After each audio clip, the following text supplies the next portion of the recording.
हाथ जोड़कर निवेदन करता हूँ, हे गुरुदेव जी, हम सभी भक्तों का मार्गदर्शन करें।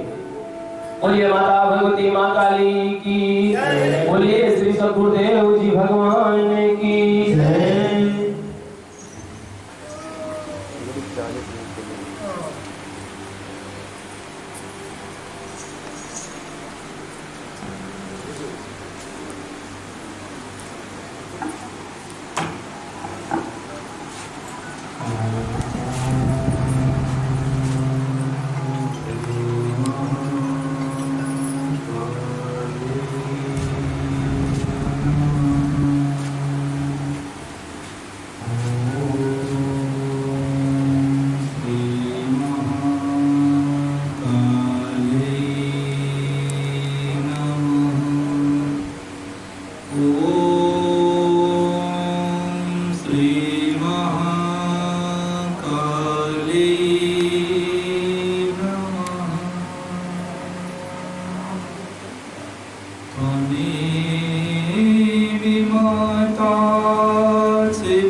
इस पावन धरा पर विराजमान माता भगवती माँ काली के चरणों में प्रणाम करते हुए, नमन करते हुए, उनके दर्शनों के लिए आए हुए समस्त सूक्ष्म शक्तियों को भी मैं सत सत नमन करता हूँ, वंदन करता हूँ, प्रणाम करता हूँ और उन समस्त सूक्ष्म शक्तियों से निवेदन करता हूँ कि वह अपना यथा उचित स्थान ग्रहण करें। तत्पश्चात इस साधना हाल में बैठे हुए सभी भक्तों के हृदय रूपी मंदिर में विराजमान माता भगवती माँ काली की छवि को देखते हुए आप सभी भक्तों का भी स्वागत करता हूँ, वंदन करता हूँ, क्योंकि हम सभी के अंदर निवास करने वाली आत्मा उसी माता भगवती जगदम्बा का अंश है। इसलिए सिया राम में सब जुग जाने, करहु प्रणाम जोर जुग पाने।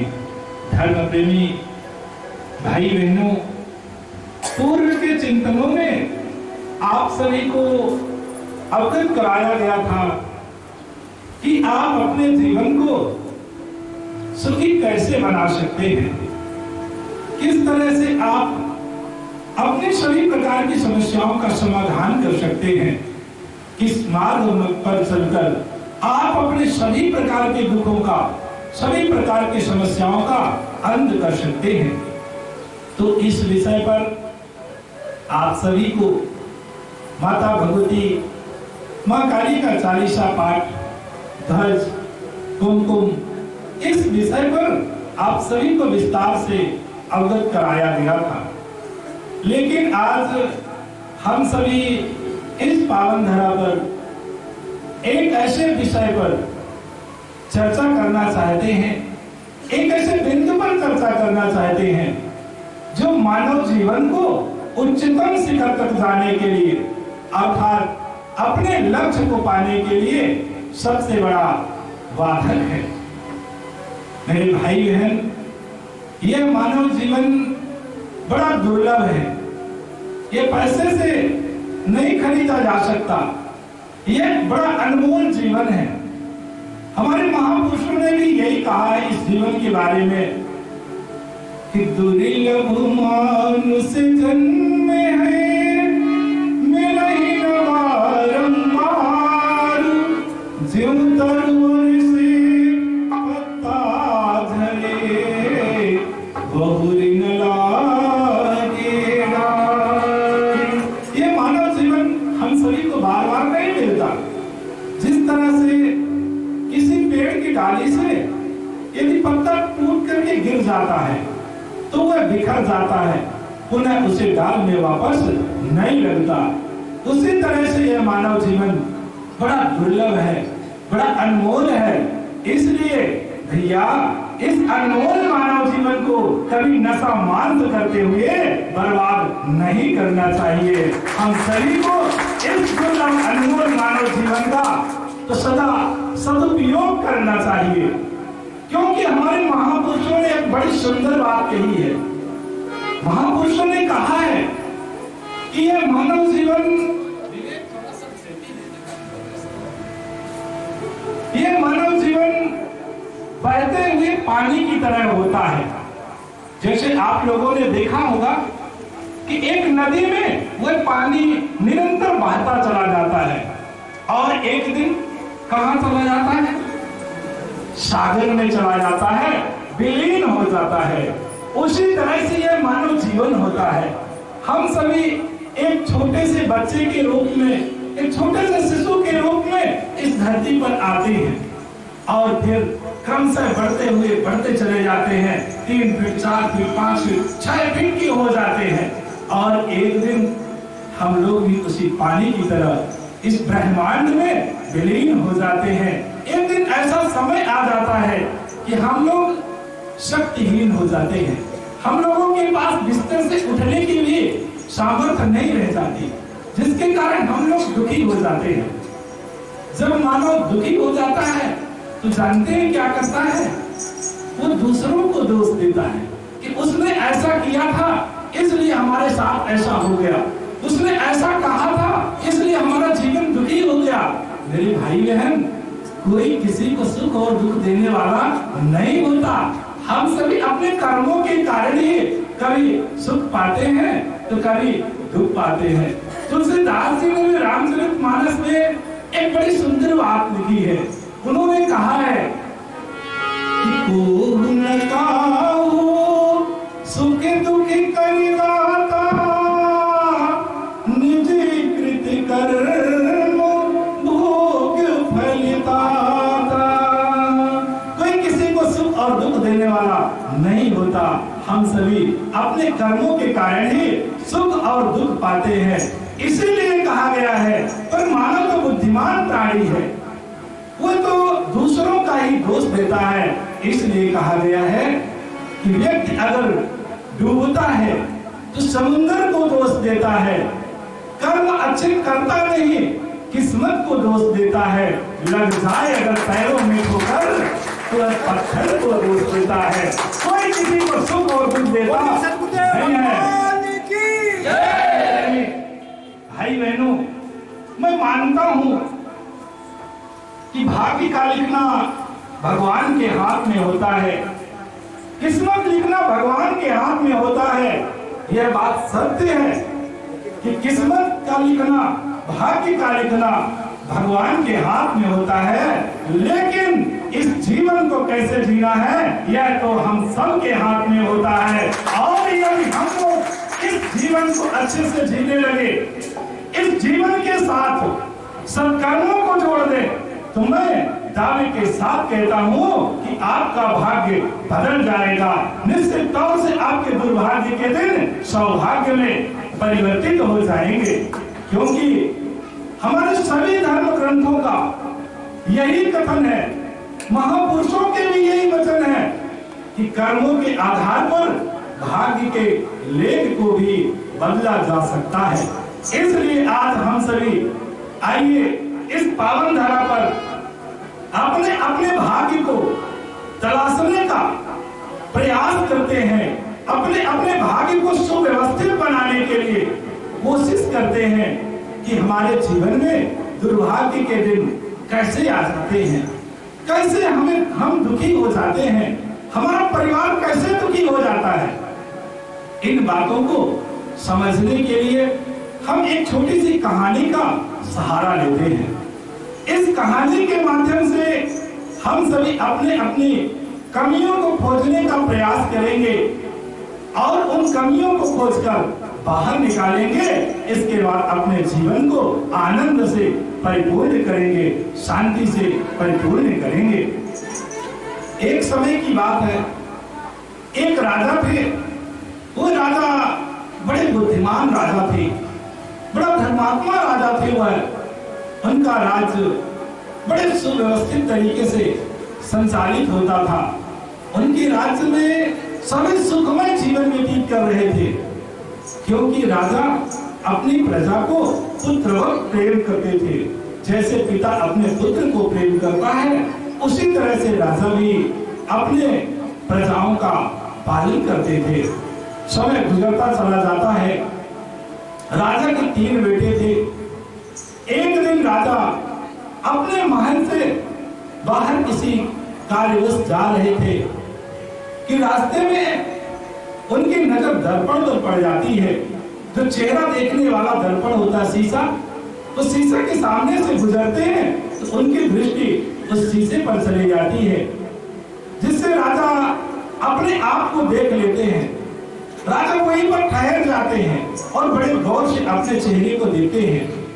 राजा विचार करते हैं कि अरे अब तो हमारी चौथी अवस्था आ गई है, क्योंकि राजा के बाल सफेद हो रहे थे। इसलिए राजा विचार करते हैं कि अरे अब तो हमारी चौथी अवस्था आ गई है, अब हमें राजपाट बच्चों के हाथों में सौंपकर, बेटों के हाथों में सौंपकर हमें तो अब वन में भगवत भजन के लिए चले जाना चाहिए। ऐसा राजा विचार कर रहे थे कि उनके मन में एक अचानक प्रश्न खड़ा हो जाता है कि इन 3 बेटों में से किस बेटे को राज्य का उत्तराधिकारी बनाया जाए। वैसे तो लोकरीत के आधार पर बड़े बेटे का, बड़े पुत्र का ही राज सिंहासन पर अधिकार होता है, लेकिन राजा इस बात से सहमत नहीं रहते थे, क्योंकि राजा बुद्धिमान थे, ज्ञानी थे। वो समझते थे, जानते थे कि अगर राजा बुद्धिमान हुआ तो निश्चित तौर से उसका राज्य निरंतर विकास करता चला जाएगा, सुखमय जीवन व्यतीत करते चले जाएंगे। लेकिन यदि राजा शराबी हुआ तो, नशेड़ी हुआ तो वह राज्य अति शीघ्र नष्ट विनष्ट हो जाएगा। इसलिए राजा इस बात से सहमत नहीं रहते थे। राजा के पास विडंबना थी कि इन 3 बेटों में से सबसे ज्यादा बुद्धिमान कौन है। इस बात का परीक्षण करने के लिए जब राजा असमर्थ हो जाते हैं, तब राजा अपने सैनिकों को आदेश देते हैं कि सैनिकों जाकर के आप गुरुदेव से निवेदन करिए कि हे गुरुदेव, आपका आगमन राज दरबार में हो। हम एक संशय में, एक संकट में पड़े हुए हैं। धर्म प्रेमी भाई बहनों, राजा का आदेश पाकर आज सैनिक गुरुदेव के आश्रम पर जाते हैं, गुरुदेव के श्री चरणों में प्रणाम करते हैं और राजा के द्वारा कही हुई बात के लिए निवेदन करते हैं कि हे गुरुदेव, राजा ने आपके चरणों में निवेदन किया है कि कल आपका आगमन राज दरबार में हो। ऐसा सुनकर के गुरुदेव कहते हैं कि ठीक है, कल हम अवश्य राज दरबार में आएंगे। धर्म प्रेमी भाई बहनों, सभी सैनिक वापस आ जाते हैं। सूर्यास्त हो जाता है, रात गुजर जाती है।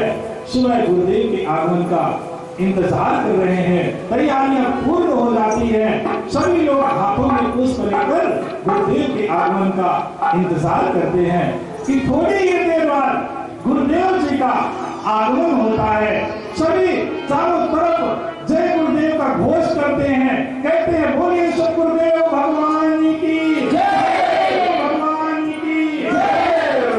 जय घोष लगाए जाते हैं, सभी फूलों से स्वागत करते हैं। राजा भी अपने गुरुदेव को सिंहासन पर बैठाकर उनके चरणों में प्रणाम करते हैं, नमन करते हैं, वंदन करते हैं। मेरे भाई बहन, आज राजा भी गुरुदेव के चरणों में प्रणाम क्यों कर रहे हैं? क्योंकि गुरुदेव को तो ब्रह्मा विष्णु महेश से भी बढ़ करके कहा गया है और जो उनके चरणों में प्रणाम करता है निश्चित ही उसके सारे बिगड़े हुए कार्य बन जाते हैं। श्री गुरुदेव जी भगवान की इसलिए कहना चाहते हैं कि गुरु चरणों का वंदन करियो, गुरु को करो प्रणाम की बिगड़ी सारी बने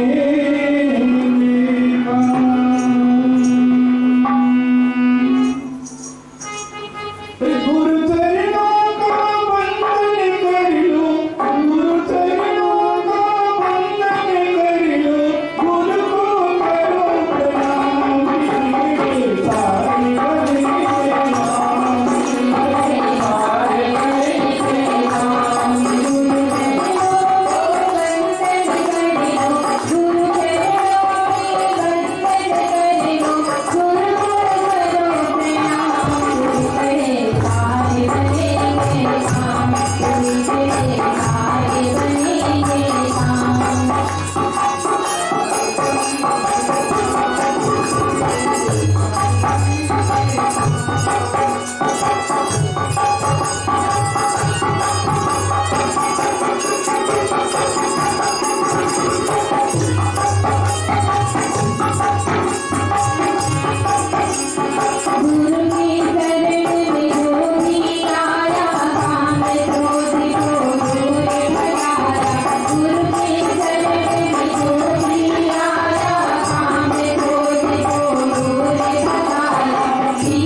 के चरणों में प्रणाम करते हैं और गुरुदेव से निवेदन करते हैं कि हे गुरुदेव, हम एक संशय में संकट में पड़े हुए हैं।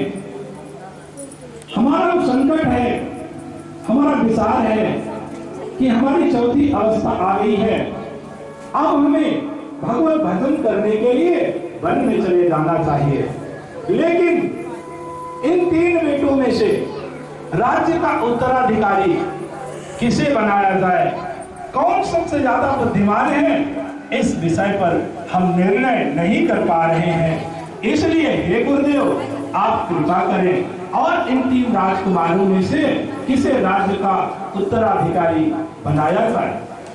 ऐसा सुन करके गुरुदेव कहते हैं कि राजन, जो आपने प्रश्न किया है, यह प्रश्न तो बड़ा कठिन है, परंतु इसका निर्णय कर पाना कि इन 3 बेटों में से सबसे ज्यादा बुद्धिमान कौन है, इसका निर्णय करने के लिए बड़ा सरल है। गुरुदेव के चरणों में राजा तुरंत नतमस्तक हो जाते हैं कि गुरुदेव, हम तो लगभग 10 घंटे हो गए और विचार नहीं कर पा रहे हैं, निर्णय नहीं कर पा रहे हैं कि इन 3 बेटों में से सबसे ज्यादा बुद्धिमान कौन है। हे गुरुदेव, आप कृपा करें और बताएं कि इन 3 बेटों में से कौन सा सबसे ज्यादा बुद्धिमान है। ऐसा सुनकर आज गुरुदेव राजा से कहते हैं कि राजन, इस बात का परीक्षण करने के लिए तीनों राजकुमारों को राज दरबार में बुलाया जाए और उन्हें 100 स्वर्ण मुद्राएं प्रदान की जाए। ऐसा सुनकर तुरंत राजा आदेश देते हैं, तीनों राजकुमारों को बुलाया जाता है, 100 स्वर्ण मुद्राएं उन तीनों राजकुमारों को दी जाती हैं। तब गुरुदेव उन तीनों राजकुमारों से कहते हैं कि राजकुमारों, इन 100 स्वर्ण मुद्राओं से आप लोगों को अपने अपने महल को भरना है। इसके लिए आपको 5 दिन का समय दिया जाता है। हाँ, इतना ध्यान रहे कि महल का कोई भी कोना खाली ना रहे और कुछ स्वर्ण मुद्राएं भी आप बचा करके रखेंगे। ऐसा सुनकर तीनों राजकुमार अपने अपने महल की ओर चले जाते हैं। समय गुजरता चला जाता है, 1 दिन 2 दिन, आखिर 5वां दिन आ जाता है। 5वें दिन गुरुदेव राजा के साथ सैनिकों को लेकर उन राजकुमारों की महल की ओर प्रस्थान कर जाते हैं। गुरुदेव राजा सैनिक सबसे पहले अपने बड़े राजकुमार के महल की ओर जाते हैं। जैसे ही गुरुदेव के कदम बड़े राजकुमार के महल की ओर जाते हैं, बढ़ते हैं, वैसे ही दुर्गंध आना शुरू हो जाती है। जितना गुरुदेव करीब जा रहे हैं उस महल के, उतनी ही दुर्गंध बढ़ती चली जाती है।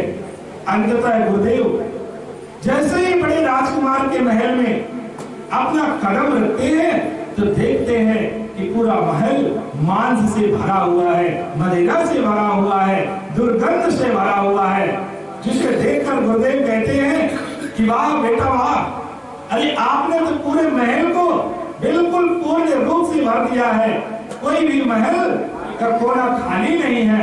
इतना कहते ही गुरुदेव झट से बाहर निकलते हैं, क्योंकि बड़ा तेज दुर्गंध आ रही थी और उस दुर्गंध को सहन करने के लिए गुरुदेव के बस की बात नहीं थी, इसलिए वह तुरंत बाहर निकल जाते हैं।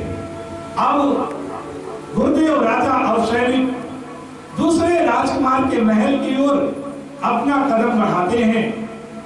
जैसे ही गुरुदेव दूसरे राजकुमार के महल में अपना कदम रखते हैं तो देखते हैं कि पूरा महल घास फूस से, गोबर के कंडों से भरा हुआ है, कोई भी कोना खाली नहीं था।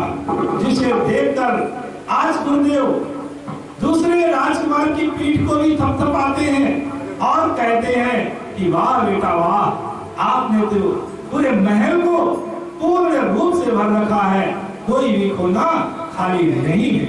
ऐसा कहकर गुरुदेव तुरंत बाहर निकलते हैं और जैसे ही उस तीसरे राजकुमार के महल की ओर अपना कदम बढ़ाते हैं तो ये दोनों राजकुमार गुरुदेव के सामने हाथ जोड़कर कहते हैं कि गुरुदेव कहाँ जा रहे हैं? अरे उसने तो अपने महल को भरा ही नहीं है, उसका महल पूर्ण रूप से खाली है। ऐसा सुनकर गुरुदेव कहते हैं कि बेटा भले ही उसने अपने महल को ना भरा हो, लेकिन हमारा तो कर्तव्य बनता है, हमारा धर्म है कि हम उसके महल को भी जाकर के देखें। ऐसा कहकर गुरुदेव आज तीसरे राजकुमार के महल की ओर जैसे ही कदम बढ़ाते हैं वैसे ही खुशबू आना प्रारंभ हो जाती है। जितना गुरुदेव उस महल के करीब जाते हैं उतनी खुशबू बढ़ती चली जाती है और गुरुदेव जब उस तीसरे राजकुमार के महल में कदम रखते हैं तो खुशबू ही खुशबू आना प्रारंभ हो जाती है। पूरा महल फूलों से सजा हुआ था, दियों की जगमगाहट से सजा हुआ था, फूलों के गुलदस्तों हर जगह हर खंबे पर लगे हुए थे और गुरुदेव इसे देख करके बड़ा आनंदित हो रहे थे। इधर राजकुमार भी आंगन में बैठकर बोलिए गुरुदेव भगवान की बांसुरी की नाद करते हुए गुरुदेव के आगमन का इंतजार कर रहे थे।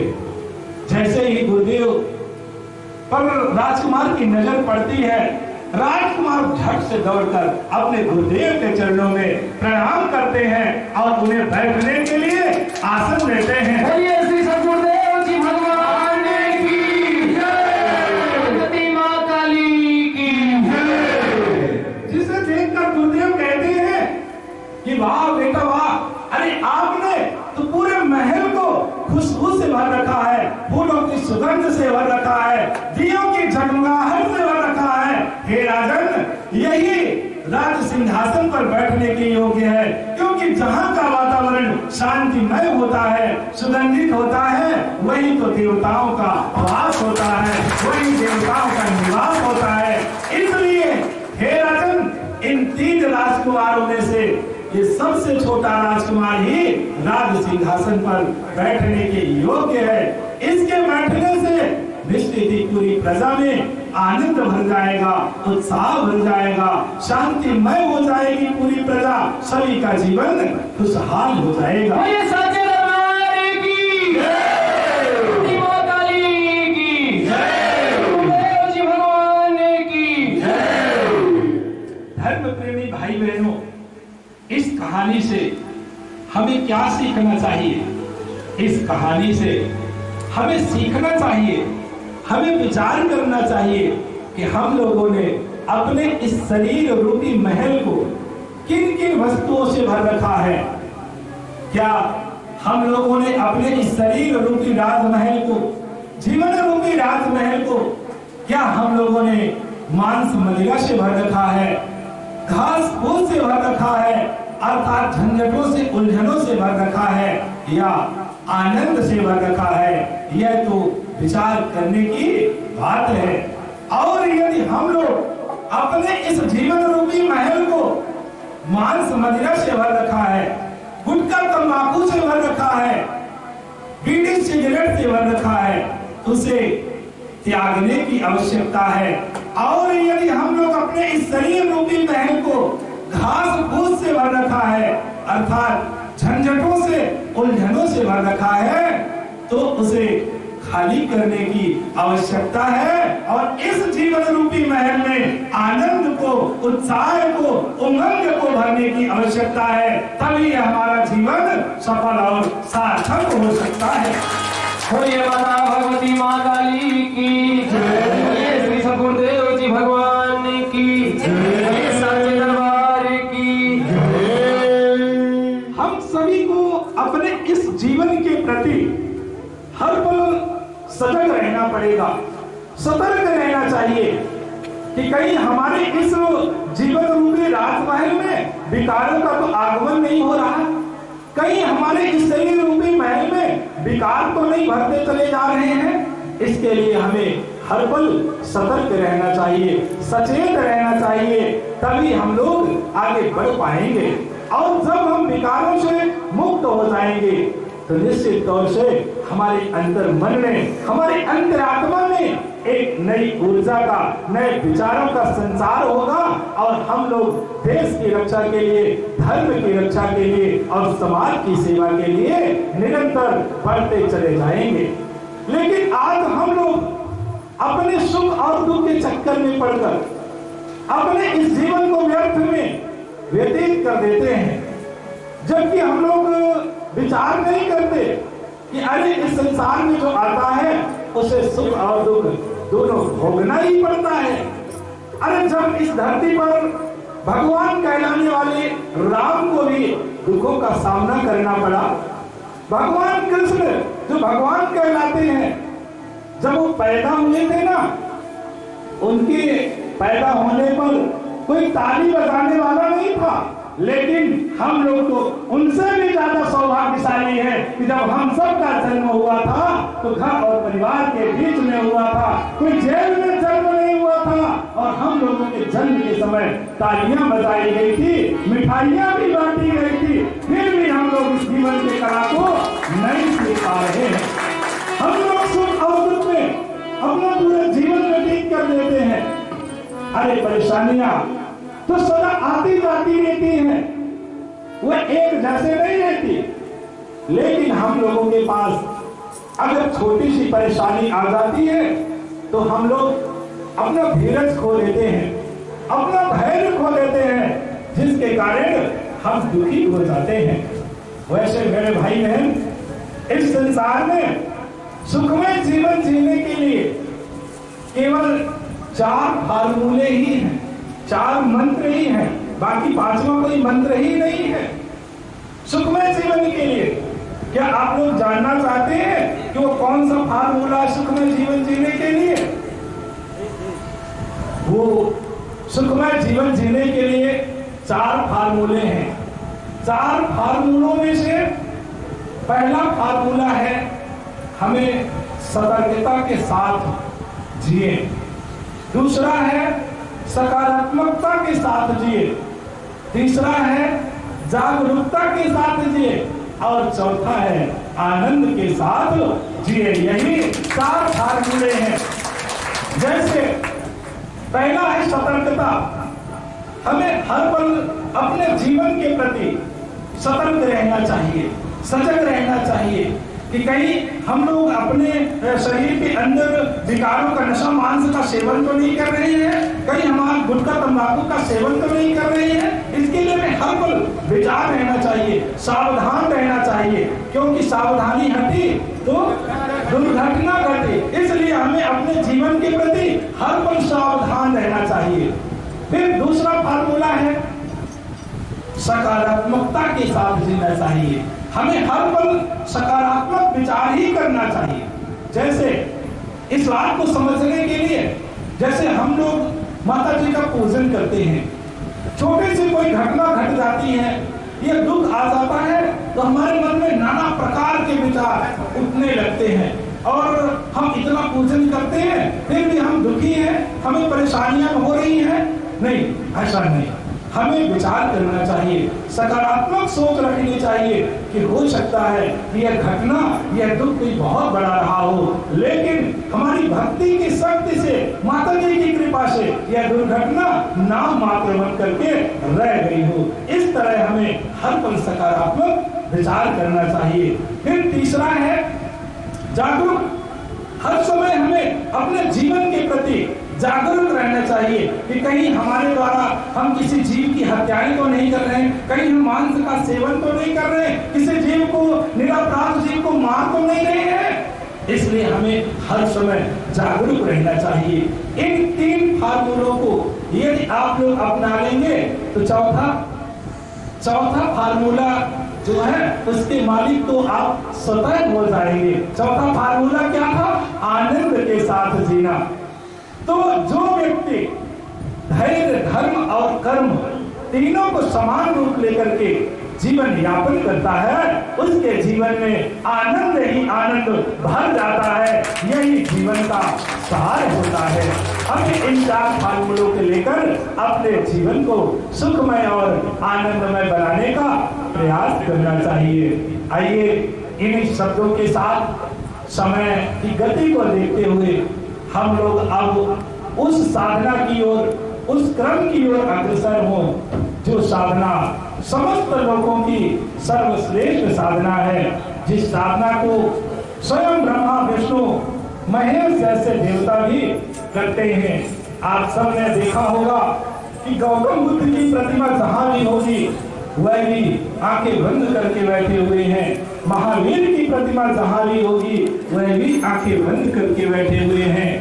तो कहने का तात्पर्य है कि महावीर से लेकर महादेव तक जिसने भी पूर्णता को प्राप्त किया था सभी इसी साधना को करके पूर्ण हुए थे। आइए हम सभी इस साधना को प्रवेश करते हैं। इस साधना में प्रवेश करने के लिए हम सभी माता भगवती मां काली के नाम का जय घोष करते हुए इस साधना में प्रवेश करेंगे। बोलिए माता भगवती मां काली की जय। मां काली का ध्यान करें और ओम का स्वर के साथ 5 बार उच्चारण करेंगे।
दोनों हाथों को जोड़कर अपनी अपनी समस्याओं में माता भगवती मां काली से निवेदन करें, प्रार्थना करें कि आपकी जो भी समस्या हो उन समस्याओं को याद करते हुए माता भगवती मां काली से निवेदन करें कि आपकी समस्या अति शीघ्र समाप्त हो, आपका जीवन सुखमय हो।